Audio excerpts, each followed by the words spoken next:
समजता आणि अशा प्रकारचा भ्रष्टाचारचा पैसा राजकारणामध्ये वापरता, मनी आफ्टर पॉवर आणि पॉवर आफ्टर मनी, पैशातून सत्ता आणि सत्तेतून पैसा. आणि म्हणून मी बोलतो की हरामाचा पैसा तर नवी मुंबईने वाटायला सुरुवात केली, पण नवी मुंबईची स्वाभिमानी जनता हा पैसा स्वीकारणार नाही, उपाशी राहील. परंतु नवी मुंबईची जनता या पैशाला हात लावणार नाही, इतकी स्वाभिमानी जनता आहे. आणि म्हणून भविष्य काळामध्ये त्यांच्या पापाची फलं भोगल्याशिवाय यांना गत्यंतर नाही.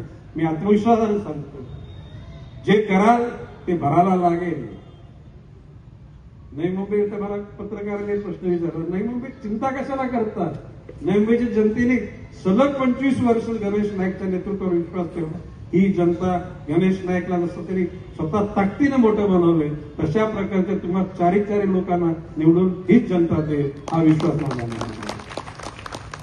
आणि म्हणून मगाशी म्हटलं मी की पाण्याच्यासाठी त्या ठिकाणी कर्जत तालुक्यामध्ये एक कोशीर नावाचं धरण होतं. 1000 MLD पाणी त्या धरणाचं, त्याच्यात 500 MLD पाणी नवी मुंबई करता बुक करून टाकलं. किती? 500 MLD, म्हणजे 2050 पर्यंतच्या पाण्याची सोय आपण करून टाकली. आता भविष्य काळामध्ये 50च्या नंतर मग कोण येतील नवीन राज्य करते, आपलेच असतील पिढे असतील, कारण आपणच चांगलं काम करून आपल्याच माध्यमातून जनतेची सेवा होणार आहे. म्हणून अशा पाप्यांच्या हातात लोक सत्ता नाही देणार.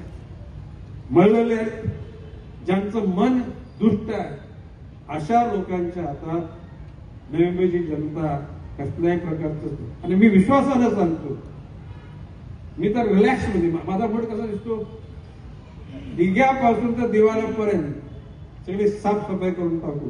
ठरले तर 111 पण निवडून आलं, पण शेवटी कधीतरी विरोध हा लागतो ना, विरोधी पक्षाला तर हाती उन्मत्त होतो. म्हणजे कोणीच काय राहिलं नाही तर मग आपण उन्मत्त होणार. म्हणून थोडेफार संधी ठेवायला लागतील शिल्लक. पण जे दुष्ट आहेत त्यांना त्यांचा साफसफाई केल्याशिवाय राहणार.